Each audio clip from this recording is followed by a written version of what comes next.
First I'd like to thank Pastor and Miss Betty. Without them answering the call of God over 26 years ago, this place wouldn't be here. I wouldn't have had the opportunity to come and grow spiritually and be licensed and answer the calling that God had for me on my life. About 4 years ago, I had a dream, and in this dream, I walked into a dormitory and it was full of children, and they all ran to me and hugged me, and they called me Father, and I heard the voice of the Lord telling me that this is my will that I have for you, that you mend their broken hearts, and I realized that was my calling. I didn't know when or where or how that was supposed to happen, but I knew that I was supposed to be working with children. I originally got saved when I was 23, and I had felt the calling to go into the ministry, but I ran from that for a long time. I knew that the Lord wanted me to serve Him, but I just didn't know how. But I was fortunate enough that God revealed His will for me in my life.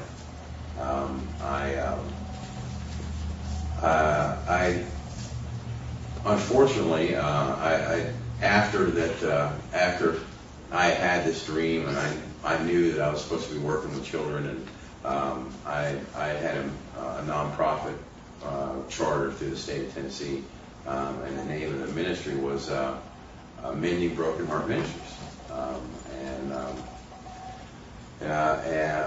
Unfortunately, I didn't commit myself 100% to that. I'd gone through a marriage that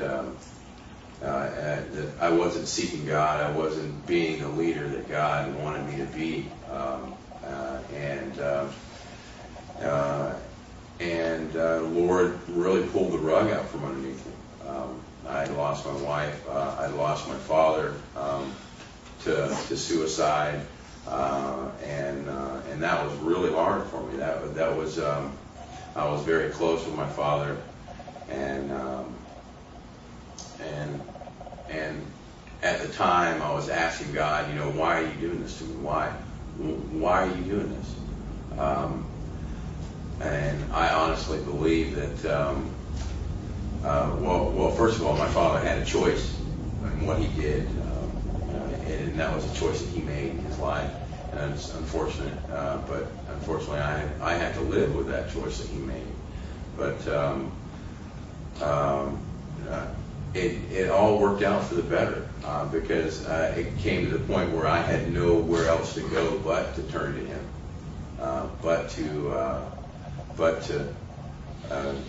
to lean on him for support. Now, I went through a major depression after my divorce, and after my father had killed himself, and I think, in hindsight, I look back and I'm a stronger person because of it today, even though at the time that I thought that I was even angry with God. God, why did you allow this to happen to me?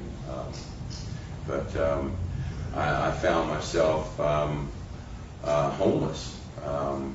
I had lost my job. My car got stolen. I found myself homeless, living on the street.